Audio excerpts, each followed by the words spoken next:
কোন মুসলমানের পক্ষে বাম রাজনীতি করা জায়েজ নাই, বাম রাজনীতি করা হারাম। যারা বাম রাজনীতি করে তারা বাম পাশে জাহান্নামে যাবে যাবে যাবে, কোনো সন্দেহ নাই। বলুন দেখি, জান্নাত ডান পাশে না বাম পাশে? আমরা কি জান্নাতে যেতে চাই নাকি জাহান্নামে যেতে চাই? জান্নাতে যেতে চাইলে কোন দল করতে হবে? ডান দল। বলেন কোন দল? ডান দল। বাম দল করা হারাম মুসলমানদের জন্য।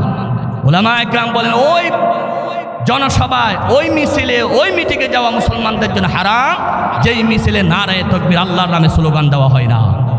যেই মিছিলে ব্যক্তির নামে স্লোগান হয় সেটা মানুষের জন্য জায়েজ হতে পারে না। মানুষ তো রাজনীতি করবে আল্লাহর জন্য, মানুষ নামাজ পড়বে আল্লাহর জন্য, রোজা রাখবে আল্লাহর জন্য, জীবনের সব কিছু হবে কার জন্য? ইন্না সালাতি ওয়া নুসুকি ওয়া মাহইয়ায়া ওয়া মামাতি লিল্লাহি রাব্বিল আলামিন। জীবনের সব কিছু, নামাজ, রোজা, হজ, যাকাত কার জন্য হবে? এক একটা আমাদেরকে শিক্ষা নিতে হবে। তাহলে রাসূল ডান দুধ পান করেছেন, বাম দুধ। নবীজি আবার সন্তানের জন্য, শিশুদের জন্য কল্যাণ করেছেন কেমনে? রাসূলুল্লাহ নামাজের নিয়ত বাঁধতেন। মসজিদে নববীতে কোনো শিশু যদি কান্না করত, রাসূলুল্লাহ নামাজ সংক্ষিপ্ত করে দিতেন। বলেন না সুবহানাল্লাহ। রাসূল শিশুদের জন্য নামাজ সংক্ষিপ্ত করতেন, আর আমরা শিশুদেরকে মেরে মসজিদ থেকে বের করে দিই। বাহ, যা বেড়া, মসজিদ থেকে যা। শিশুর বাপ এসে বসে, ইমাম সাহেব আমার ছেলেটাকে বের করে দিয়েছেন।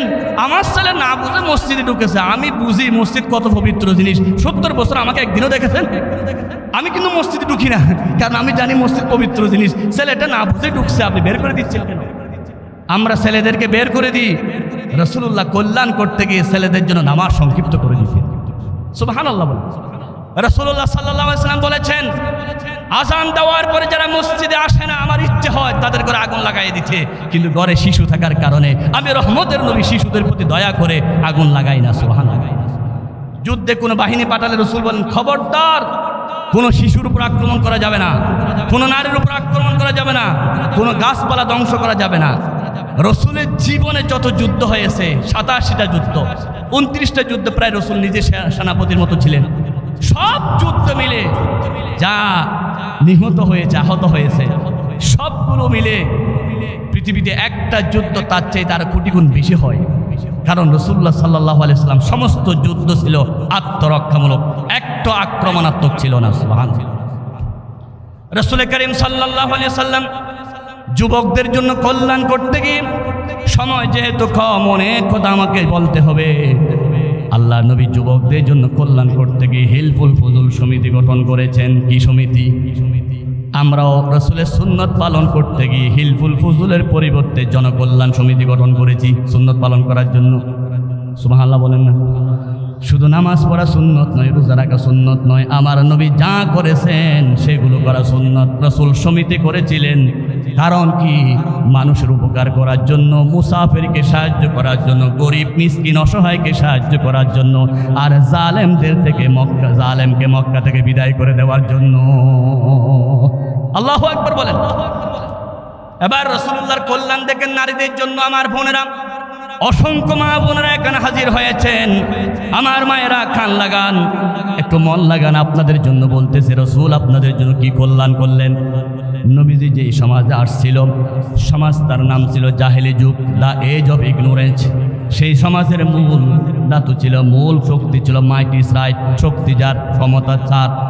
সেই সমাজের মূল অস্ত্র ছিল ওয়ার, ওমেন এন্ড ওয়াইন, যুদ্ধ, মত, নারী। এই তিনটা ছিল সেই সমাজের মূল জিনিস।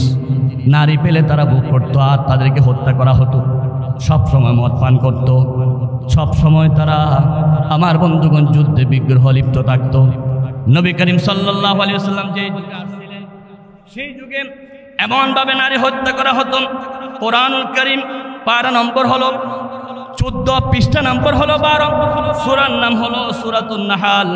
আল্লাহ রাব্বুল আলামিন বলেন সূরাতুন নাহলে, ওয়া ইযা বুশিরা আহাদুহুম বিল উনথা যাল্লা ওয়াজহুহু মুসওয়াদ্দান ওয়া হুয়া কাযীব। যখনই কোনো মানুষকে বলা হতো তোমার ঘরে একটা মেয়ে হয়েছে, সাথে সাথে মেয়ের বাবা চেহারা কালো করে ফেলতো এবং মন খারাপ করে ফেলতো। কারণ কি? কারণ হলো এই মেয়ের জন্য সমাজে লাঞ্ছিত হতে হবে। সে জাহেলি যুগে মেয়ে হলে মন খারাপ করত, এখন কি মন খুশি করে? এখন তো অসংখ্য মানুষ মেয়ে হওয়ার কারণে স্ত্রীকে তালাক দিয়েছে, প্রমাণ আছে কি নাই? তোর পেট থেকে শুধু নারী হয় কেন? জোরে বলো নাউজুবিল্লাহ। এটা মারাত্মক জুলুম। সেই নারী দেওয়া মেয়ের কাজ নয়, ছেলের কাজ নয়, একমাত্র কার কাজ? কোরআনুল কারীম পারা নম্বর হলো 25, পৃষ্ঠা নম্বর হলো 7, সূরার নাম হলো যুখরাফ, আয়াত নম্বর হলো 49। আল্লাহ রাব্বুল আলামিন বলেন, লিল্লাহি মুলকুস সামাওয়াতি ওয়াল আরদি ইয়াখলুকু মা ইয়াশা ইয়াহাবু লিমান ইয়াশাউ ইনাসা ওয়া ইয়াহাবু লিমান ইয়াশাউ যুকুর। আল্লাহু আকবার। আল্লাহ রাব্বুল আলামিন বলেন, আকাশ এবং জমিনের একচ্ছত্র মালিককে? জনগণ। আমরা বলি না ক্ষমতার মালিক জনগণ? সুবহানাল্লাহ নাকি নাউজুবিল্লাহ। জনগণ যদি ক্ষমতার মালিক হতো, লিবিয়ার গাদ্দাফি অনেক বছর ক্ষমতায় থেকে শেষ পর্যন্ত তাকে বেইজ্জত হয়ে পালাতে হতো না, ঠিক কিনা? জনগণ যদি ক্ষমতার মালিক হলো, 10 বছরে 9 বছরের রাজা হয়ে 10 বছরের সাজা ভোগ করতে হতো না, ঠিক কিনা বলেন? তাহলে ক্ষমতার মালিককে আর বেশি নিচ্ছি না, বাহির দূরে যাচ্ছি না, সবাই বুঝতেছেন। আল্লাহ রাব্বুল আলামিন সকল ক্ষমতার মালিক। আল্লাহ যাকে চায় মেয়ে সন্তান দেন, যাকে চায় ছেলে সন্তান দে। আল্লাহ রাব্বুল আলামিনের এই আয়াতের তাফসীর লিখতে গিয়ে হাফেজ ইমাদউদ্দিন ইবনে কাসীর রাহমাতুল্লাহ আলাইহি বলেন, আল্লাহ যেহেতু এখানে নারীর কথা আগে বলেছেন, যেই পরিবারে নারী হয় সেই পরিবারটা আল্লাহর কাছে বেশি পছন্দনীয় হয়। সুবহানাল্লাহ। কয়েক জোরে বলেছেন, বাকিরা বলতে হুজুর আপনার পক্ষে আমরা নাই। যারা যারা নারীর পক্ষে আছেন বলুন না সুবহানাল্লাহ। আমি নারীর সাথে প্রেম করার কথা বলতেছি, নাউজুবিল্লাহ। আমার মা নারী, আমার বোন নারী, সেই নারী জাতির সম্মানার্থে সবাই বলুন সুবহানাল্লাহ। নারী হলে খুশি হয় কে? হাদিস সাক্ষী, রাসূল বলেছেন, যে ঘরে একটা নারী জন্ম নেয় সেই ঘরে আল্লাহ একটা ফেরেশতা পাঠাইয়া দেয়, আর ফেরেশতা বলেন, আসসালামু আলাইকুম ইয়া আহলাল বাইত, হে ঘরওয়ালা, তোমার প্রতি আল্লাহ শান্তি বর্ষিত হোক। তোমার ঘরে নারী হয়েছে, এই নারীকে আদর করো, সোহাগ করো। এই নারীকে তুমি বোঝা মনে করিও না, এই নারী তোমাকে জান্নাতে নিয়ে যাওয়ার জন্য সহযোগিতা হবে। সুবহানাল্লাহ। হাদিস শুনুন, ক্বালা রাসূলুল্লাহি সাল্লাল্লাহু আলাইহি ওয়াসাল্লাম, মান কানাত লাহু উনসা ফালাম ইয়াদিহা ওয়া লাম ইউহিনহা ওয়া লাম ইউসরি আলাইহা ইয়ানি আয-যুকুরা দাখালাহুল্লাহুল জান্নাহ। রাসূল বলেছেন, একটা মেয়ে যার হলো, সেই মেয়েটাকে বোঝা মনে করে না, আদর করেছে, সোহাগ করেছে, কিয়ামতের দিন এই মেয়েটা বাবার জন্য, মায়ের জন্য জান্নাতে যাওয়ার উসিলা হবে। সুবহানাল্লাহ। আরেকজন 2টা মেয়ের মালিক ছিল, মন খারাপ করেছে, রহমতের নবী বুঝে ফেলেছেন। রাসূল ঘোষণা করলেন, মান আলা জারিয়াতাইনি হাত্তা তাবলুগা, যার 2টা মেয়ে আছে অথবা 2টা বোন আছে, বোন এবং মেয়েদেরকে লালন পালন করলো, কিয়ামতের দিন 2 বোনের কারণে, 2 মেয়ের কারণে 2টা জান্নাতের মালিক হবে। 3টা মেয়ের মালিক মন খারাপ করেছে, দয়াল নবী কাউকে বাদ দেয় নাই। রাসূল বলেছেন, মান কুন্না লাহু সালাসু বানাত, যার 3টা মেয়ে আছে সেও জান্নাতে চলে যাবে। সুবহানাল্লাহ। 4টা মেয়ের বাবা মন খারাপ করতে পারে, দয়াল নবী বলেছেন, মান কুন্না লাহু আরবাউ বানাত, যার 4টা মেয়ে আছে সে রাসূলের সাথে জান্নাতে যাবে। আল্লাহু আকবার। একটা ছেলের মেয়ে ঘোষণা না, কেউ দেখাইতে পারবেন না। মেয়ের নামে আল্লাহ আলাদা সূরা দিয়েছে না, মা বোনেরা সূরা মারিয়াম পড়ুন, শুধু মেয়ের নামে সূরা। সুবহানাল্লাহ। মেয়ের জন্য আল্লাহ সূরা দিলেন। বিবি ফেরাউনের কথা কি সুন্দর করে আল্লাহ কোরআন শরীফে ঘোষণা করলেন, ওয়াদারাবাল্লাহু মাসালান লিল্লাযীনা আমানু ইমরাআতা ফিরআউন। এই ফেরাউনের স্ত্রী একজন মেয়ে, তার জন্য আল্লাহ দুনিয়ায় থাকতে জান্নাত রেডি করেন। একজন মেয়ে হয়ে দুনিয়া থেকে জান্নাত দেখে দেখে আল্লাহর কাছে চলে গেলে। সুবহানাল্লাহ বলেন না। একটা হাদিস দেখাতে পারবে না, কোরআন দেখাতে পারবে না, কোনো পুরুষ জান্নাত দেখে দেখে আল্লাহর কাছে চলে গেলেন, কিন্তু মেয়ের ব্যাপারে আছে। সুবহানাল্লাহ। বিশাল একটা সূরা দিলেন, সূরাতুন নিসা। মেয়েদের সম্পদ কিভাবে দিতে হবে, বিবাহ কিভাবে দিতে হবে। আমার মায়েরা, ইসলাম আপনাদেরকে যে অধিকার দিয়েছে পৃথিবীর কোন ধর্ম দিতে পারে নাই, পারে নাই, পারে নাই। ইসলাম বলেছে মেয়ে হলেই রহমত নাজিল হওয়া শুরু, মেয়ে হলেই জান্নাতের দরজা খোলা। শুধু তাই নয়, স্বামী স্ত্রী দুইজনের চাহিদা আছে। স্ত্রীর স্বামী দরকার, স্বামীর স্ত্রী দরকার, কিন্তু আল্লাহ মেয়েকে অগ্রাধিকার দিতে বলতে গিয়ে বলেন আগে নারী থেকে অনুমতি নাও। নারী যদি রাজি থাকে এই বিবাহ শুদ্ধ হবে না, শুদ্ধ হবে না। সুবহানাল্লাহ। আরো শুনবেন, নারীর স্বামীর স্ত্রী দরকার, স্ত্রীর স্বামী দরকার। আল্লাহ বলেন সকল স্বামীকে বিবাহ করার সময় স্ত্রীকে লক্ষ লক্ষ টাকা মহারণা আদায় করতে হবে। সুবহানাল্লাহ। মহারণা আদায় করা মনে হয় নফল, সেজন্য সুবহানাল্লাহ আপনারা আসতে বলতেছেন, আমি জানি অধিকাংশ মানুষ মহারণা আদায় করে না, সেজন্য মহারণার ক্ষেত্রে সুবহানাল্লাহ খুব নরম। যদি বৈরাতের দাওয়াত দিই সুবহানাল্লাহ খুব জোরে হবে। একজনকে দাওয়াত দিই 2-3 জনকে নিয়ে যায়, ভাই বন্ধু চলো অমুক ক্লাবে দাওয়াত আছে, খেতে যাই। রাসূল বলেছেন বিনা দাওয়াতে যারা খেতে গেল কিয়ামতের দিন তাদেরকে চুর করে ডাকাত করে তোলা হবে।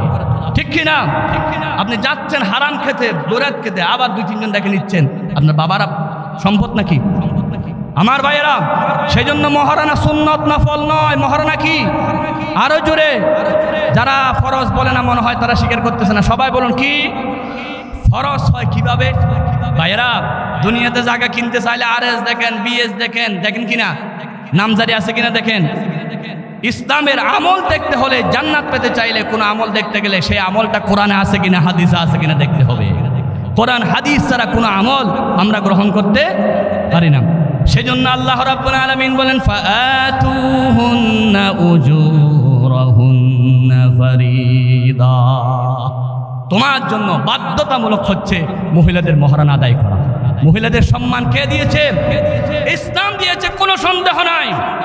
সমান অধিকারের নাম দিয়ে আজকে মহিলাদেরকে যারা ঘর থেকে বের করে দেয়, তাদের একটা দৃষ্টান্ত শুনুন। রিকশার মধ্যে টিউব আছে, টায়ার আছে, আছে কি নাই? বলেন আছে কি নাই? টায়ারটা বাহিরে থেকে, টিউবটা ভিতরে থাকে, কারণ টিউব নরম। টিউব ভিতরে, টায়ার বাহিরে, দুইজনে সমান অধিকার যুদ্ধ করলো। টায়ার বলতেছে সারাক্ষণ আমরা বাহিরে থাকবো, তুমি সারাক্ষণ ভিতরে থাকবে, হবে না। কি করতে হবে? 1 সপ্তাহ আমি বাইরে থাকবো, আরেক সপ্তাহ তুমি বাইরে থাকবো। 1 সপ্তাহ টায়ার বাহিরে, টিউব ভিতরে, গাড়ি সুন্দর চলেছে। দ্বিতীয় সপ্তাহে যখন টিউবটা বাহিরে দিল, টায়ারটা যখন ভিতরে দিল, পাথর একটা লাগার সাথে সাথে সব শেষ। ঠিক কিনা?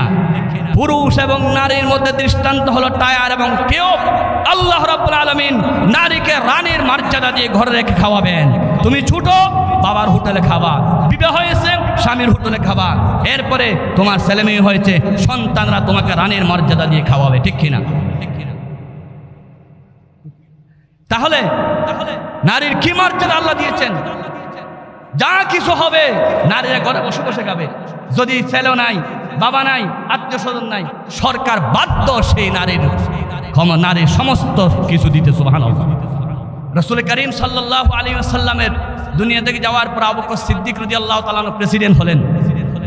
মদিনার পাশে একজন নারী, বুড়ি মহিলার ঘরকে ঝাড়ু দিবে, বাজারকে করবে, এটা সিলেক্ট করা হচ্ছে। শেষ পর্যন্ত ওমরের নাম আসলো। ওমর রাদিয়াল্লাহু তাআলা আনহু লিস্টেড অনুযায়ী তারপরের দিন সকাল 8টায় যখন বুড়ি মহিলার ঘর ঝাড়ু দিতে গেলেন, বুড়ি মহিলা বলতেছে আপনি আসার আগেই তো একজনে আমার ঘর ঝাড়ু দিয়ে গেছে, আমার সব প্রয়োজনগুলো পূরণ করে দিয়েছেন। সুবহানাল্লাহ। ওমর রাদিয়াল্লাহু তাআলা আনহু তারপরের দিন সকালে ফজরের নামাজ পড়ে গেলেন। বুড়ি মহিলা বলে আজকেও তো দিয়ে ফেলছে। তারপরের দিন তিনি আযান দেওয়ার পরে ফজর আগে যাচ্ছেন, এমন সময় দেখতেছে মুসলমানদের খলিফা হযরত আবু বকর সিদ্দিক রাদিয়াল্লাহু তাআলা আনহু ওই ঘর থেকে বের হচ্ছে। হযরত ওমর আবু বকরকে ধরে বলে, আবু বকর তুমি রাষ্ট্রপ্রধান হয়ে একজন বুড়ির ঘরে সেবা করার জন্য আসছো, তুমি না আমাকে দায়িত্ব দিয়েছো, আমি কি জবাব দেব? হযরত আবু বকর বলে, ওমর আমি এখন প্রেসিডেন্ট, যদি বুড়ি মহিলা নয় মক্কা মদিনায় কোনো একজন মানুষ যদি কষ্ট পায়, কিয়ামতের দিন আমি আবু বকরের বিরুদ্ধে মামলা দিবে, তোমার বিরুদ্ধে দিবে না, আমাকে আসামি হতে হবে। সেজন্য আমি তাহাজ্জুদ পড়ার আগে আমার বুড়ি মহিলার কি লাগবে না লাগে সব আমি প্রয়োজন পূরণ করে দিই। এমন যদি হতো আমার দেশের শাসক হতো আবু বকরের মতো, হতো ওমরের মতো। সেজন্য আমরা বলি সৎ লোকের শাসন চাই। ঠিক কিনা বলেন? ভালো লোকের শাসন হতে হবে। ভালো লোক যদি মেম্বার হয়, আমার বন্ধুগণ এলাকার লোক কষ্ট পাবে না। চরিত্রবান যদি চেয়ারম্যান হয়, হয় ইউনিয়নের লোক কষ্ট পাবে না, ক্যারেক্টার সার্টিফিকেট নিতে 200 টাকা নিবে না, ঠিক কিনা? ক্যারেক্টার চরিত্রবান যদি এমপি হয় পুরা এলাকার লোক ক্ষতি হবে না, চরিত্রবান লোক যদি মন্ত্রী হয় পুরা দেশ নিরাপদ থাকবে। আর যদি চরিত্রবান লোক সংসদে যায় সেই সংসদ ভবনে আল্লাহর কোরআনের কথা বলবে, ঠিক কিনা বলেন? আমার ভাইয়েরা, নারীদের জন্য কি মর্যাদা দিচ্ছে। একজন বুড়ি মহিলার গড় জারো দেওয়ার জন্য প্রেসিডেন্ট চলে যাচ্ছে। এর চাইতে নারীর সম্মান, নারীর অধিকার কে দিবে? পৃথিবীর আর কোন রাষ্ট্রপতি দিতে পারে নাই, রসুল যা দিয়েছেন। রাসূল করিম সাল্লাল্লাহু আলাইহি ওয়াসাল্লাম বলেছেন, হাদিস শুনুন, নবীজির কাছে একজন সাহাবী এসে বলেন, হুজুর আপনি বলেছেন ইসলাম কবুল করলে সব গুনাহ ক্ষমা হয়ে যায়। আল ইসলামু ইয়াহদিমু মা কানা ক্বাবলাহু। নবীরে আমি এমন একটা গুনাহ করেছি মনে হয় আমার গুনাহ ক্ষমা হবে না। নবী বলেছেন, আশরাকতা বিল্লাহ, তুমি কি শিরিক করেছো? আকাতালতা নাফসান, তুমি কি মানুষ হত্যা করেছো? এই কথা বলার সাথে সাথে রাসূল করিম সাল্লাল্লাহু আলাইহি ওয়াসাল্লাম প্রশ্ন করলেন, সাহাবী চোখের পানি ফেললেন, হুজুর আমি শিরিক করেছি, তওবা করেছি, অপরাধ করেছি, যে অপরাধ মনে হয় তওবা করলে ক্ষমা হবে না। ইয়া রাসূলুল্লাহ, আমি বাহিরে ছিলাম, আমার স্ত্রী গর্ভবতী হলো, আমার স্ত্রী আমাকে বলল আমার সন্তান সম্ভাবনা, কিছুদিন পরে সন্তান হবে। আমি আমার স্ত্রীকে বললাম সন্তান হলে, ছেলে হলে রেখে দিবা, মেয়ে হলে খুন করে ফেলবা। জোরে বলুন নাউজুবিল্লাহ। আমার ভাইয়েরা একটু মন লাগান, মা বোনরা একটু মন খান দিয়ে শুনুন। পৃথিবীতে অসংখ্য পুরুষ আছে বিবাহ শাদী করার পরে সন্তান পেলে চলে যেতে পারে, কিন্তু কোনো মা একটা সন্তান পেলে চলে যায় না। হাজার হাজার মা আছে সন্তানের চেহারা দেখে যৌবনত্ব মিটিয়ে দেয়, ঠিক কিনা? মায়ের অন্তর আল্লাহ এমন মহাব্বত ভালোবাসা দিলেন, আপনি দুনিয়া আসার পরে সবার সাথে সম্পর্ক হয়ে গেলে তারা স্বার্থ যদি উদ্ধার করতে পারে আপনাকে মহাব্বত করবে, স্বার্থ না পেলে করবে না। কিন্তু নিঃস্বার্থ ভালোবাসা 1 নম্বর আল্লাহ, আর 2 নম্বর নিঃস্বার্থ ভালোবাসার নাম হলো মা জননী। সেজন্য রাসূল করিম সাল্লাল্লাহু আলাইহি ওয়াসাল্লাম বলেছেন, বাবুল বিররি ওয়াস সালার প্রথম হাদিসের রাবি হচ্ছে আবু হুরায়রা রাদিয়াল্লাহু তাআলা আনহু, যিনি সবচাইতে বেশি হাদিস বর্ণনা করেছেন, 5374টা হাদিস বর্ণনা করেছেন। রাসূল করিম সাল্লাল্লাহু আলাইহি ওয়াসাল্লামকে প্রশ্ন করলেন, মান হাক্কুন নাসি বিহুসনি সাহাবাতি, দুনিয়াতে সবচাইতে বেশি সেবা করতে হবে কার? নবী বললেন তোমার মা। তারপরে কে? তোমার মা। তারপরে কে? তোমার মা। আপনারা জানেন, সবাই বলুন মায়ের মর্যাদা কয় গুণ বেশি? আরো জোরে। 3টা কারণ। 1 নম্বর কারণ হলো মায়ের পেটের মধ্যে সন্তান 3টা পর্দা ভিতর থাকে। কয়টা পর্দা? ফি যুলুমাতিন সালাস, কোরআন শরীফে আছে। সন্তান মায়ের প্রসব বেদনা শুরু হলে সন্তান পা দিয়ে নাড়াচাড়া করে লাথি মারে, একটা পর্দা ছিঁড়ে যায়, তখন আস্তে আস্তে পানি বের হয়। ডাক্তাররা বলে পানি বের হলে সন্তান হওয়ার সম্ভাবনা আছে কি নাই। এরপরে 2 নম্বর পর্দা ছিঁড়ে যায়, তখন রক্ত ভাঙে।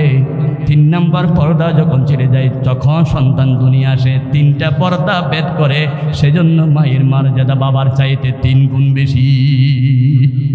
2 নম্বর কারণ, কোরআনুল কারীম পারা নম্বর 26 পৃষ্ঠা নম্বর 2 সূরা নাহকাব আয়াত নম্বর 15 লাইন নম্বর 11 রুকু নম্বর 2 আল্লাহ বলেন, ওয়া ওয়াসাইনাল ইনসানা বিওয়ালিদাইহি ইহসানা হামালাতুহু উম্মুহু কুরহাম ওয়া ওয়াদাআতুহু কুরহা ওয়া হামলুহু ওয়া ফিসালুহু 30 শাহরা।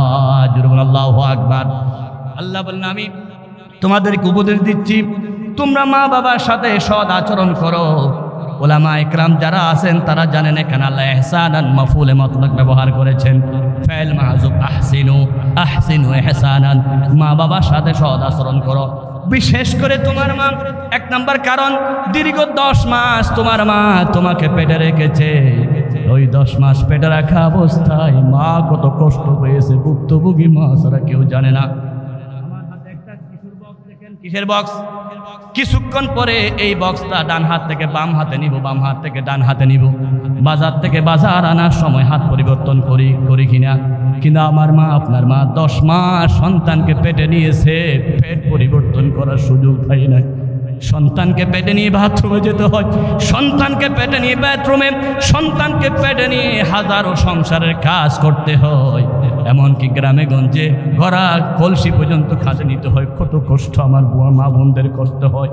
আল্লাহ রাব্বুল আলামিন বলেছেন হামালাতু উম্মুহু কুরহা, তোমার মা এত কষ্ট করে, তুমি সন্তান পেটে থাকা অবস্থায় মা জননীর পেটে তুমি লাথি দাও, গুঁথা দাও, কত কষ্ট দাও। বিজ্ঞানীরা গবেষণা করেন, কোনো মা সন্তানকে পেটে নিলে দুইটা কাজ। এক নম্বর, মায়ের মাসিক অসুখ বন্ধ হয়ে যায় কিনা। তার কারণ হলো কি? কারণ হলো আল্লাহ মায়ের রক্তগুলো সন্তানকে দিলেন, সন্তানকে নাভির তারের মাধ্যমে সন্তানকে আল্লাহ খাওয়াচ্ছেন। তুমি জন্ম হওয়ার আগেই তোমার মায়ের রক্তকে তুমি মানুষ হয়েছ। সুবহানাল্লাহ বলেন। সুতরাং মায়ের সাথে বেয়াদবি করবা না। 2 নাম্বার, 10 মাস সন্তান পেটে থাকা অবস্থায় আল্লাহ মা শরীর নাপাক বানায় না, কারণ মা দীর্ঘদিন নামাজ পড়বে, যদি নাপাক হয় নামাজ বন্ধ হয়ে যাবে, সন্তান বেনামাজি হয়ে যাবে। সেজন্য 10 মাস পেটে থাকা অবস্থায় একদিনও মাসিক রোগ হয় না, সন্তান যাতে একদিনও নামাজ কাজা না করে। সুবহানাল্লাহ। এরপর আরো কারণ হলো, মা সন্তানকে পেটে নিয়ে যখন রুকুতে যায়, সন্তানও রুকু যায়, মা যখন সিজদা যায়, সন্তানও সিজদায় চলে যায়। সুবহানাল্লাহ বলেন। আমার ভাইয়েরা ভালো করে খেয়াল করুন, একজন সন্তান, মা সন্তানকে পেটে নিয়ে গর্ভবতী অবস্থায় সন্তান রুকু যায়, সন্তানও সিজদা যায়, যেতে যেতে সন্তানের মাথা নিচু হয়ে যায়। নামাজি মহিলা যারা, তাদেরকে অপারেশন লাগে না, মাথা নিচু হয়ে যাওয়ার কারণে বিনা অপারেশনে নামাজি মহিলার সন্তান হয়ে যায়। সুবহানাল্লাহ বলেন না। কারণ আমাদের একটা সন্তান হতে লক্ষ লক্ষ টাকা দিতে হয় কিনা, অথচ এক এক জায়গায় দেখেন এক একটা ইমাম সাহেবের মুয়াজ্জিনের 7-8টা ছেলে। আমি গতকাল একজনের কথা শুনেছি, 8টা মেয়ে 2টা ছেলে। মুহাদ্দিস সাহেব নাম বলে আপনারা চিনবেন, অবশ্যই চিনবেন। কেন? তার কারণ হলো আল্লাহ রাব্বুল আলামিন এর নেয়ামত, আল্লাহ জিকির বেশি করবে, নবীর দরুদ বেশি পড়বে। হাদিস সাক্ষী, রাসূল বলেছেন তোমাদের সন্তান বেশি হলে কিয়ামতের দিন আমি অহংকার করতে পারবো। সুবহানাল্লাহ। আমি জানি আপনারা সুবহানাল্লাহ আসতে বলবেন, কারণ বাট কন্ট্রোলের যুগ তো, সুবহানাল্লাহ বলবেন না। তারপর আমাকে কোরআনের মেসেজটা আপনাদেরকে দিতে হচ্ছে। আমার ভাইয়েরা, রাসূল করিম সাল্লাল্লাহু আলাইহি সাল্লামের সুন্নত মানার কারণে ইমাম মুয়াজ্জিন 2-4টা 10টা সন্তান হয়ে যায়, অপারেশন লাগে না। আর বড় বড় পয়সাওয়ালা একটা সন্তান 2 লাখ টাকা হাসপাতালে দিয়ে আসতে হচ্ছে। তার কারণ কি? নিজেও নামাজ পড়ে না, স্ত্রীদেরকেও নামাজের জন্য বাধ্য করে না। সুবহানাল্লাহ। এবার হলো বলুন না সুবহানাল্লাহ। আমি জন্ম নিয়ন্ত্রণ বিরুদ্ধে বলতে নামাজের কথা বলতেছি। একজন নামাজি মহিলা সন্তানকে পেটে নিয়ে যদি নামাজ পড়ে, সন্তানও কি হয়? নামাজি হয়। বলুন না সুবহানাল্লাহ। একজন পর্দানসীন মহিলার সন্তান কোনোদিন চোর, ডাকাত, পিচ্চি জাহাঙ্গীর হতে পারে না।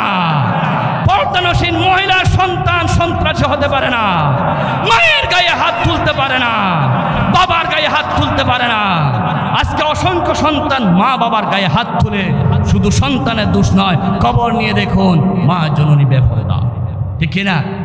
করোনার সিজনে আমরা সবাই মুখের মধ্যে মাস্ক পরছি না, পরছেন কিনা? একজন ডাক্তারকে জিজ্ঞাসা করি মাস্ক পরতে লাভ কি? তো বলে যে মাস্ক পরলে লাভ হলো ভিতরে ধুলাবালি যায় না, ভিতরে জীবাণু যায় না। তো একটা 2 ইঞ্চি মাস্ক পরলে যদি জীবাণু থেকে, ধুলাবালি থেকে মুক্তি পাওয়া যায়, আমার মা বোনেরা, আপনার পুরো চেহারা যদি মাস্ক পরেন, পর্দা পরেন, আপনার পুরো চেহারাটা নিরাপদ থাকবে। ঠিক কিনা বলেন?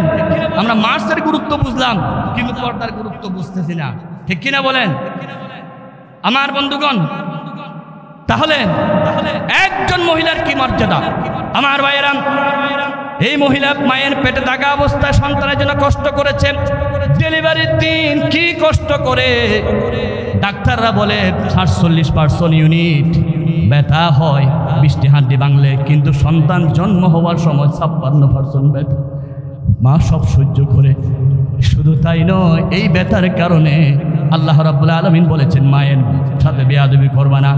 3 নাম্বার, সন্তানকে 2 বছর 2.5 বছর মা দুধ পান করায়। আল্লাহ রাব্বুল আলামিন বলেন ওই সন্তান তুমি বুকের দুধ এর গুণ পরিশোধ করতে পারবে না, বুকের চামড়া দিয়ে যদি মায়ের জুতা সিলাইয়া দাও। আল্লাহর পরে নবী আমার, তারপরে মা জননী, মাঝে আমার নয়নের মনি। আল্লাহু আকবার।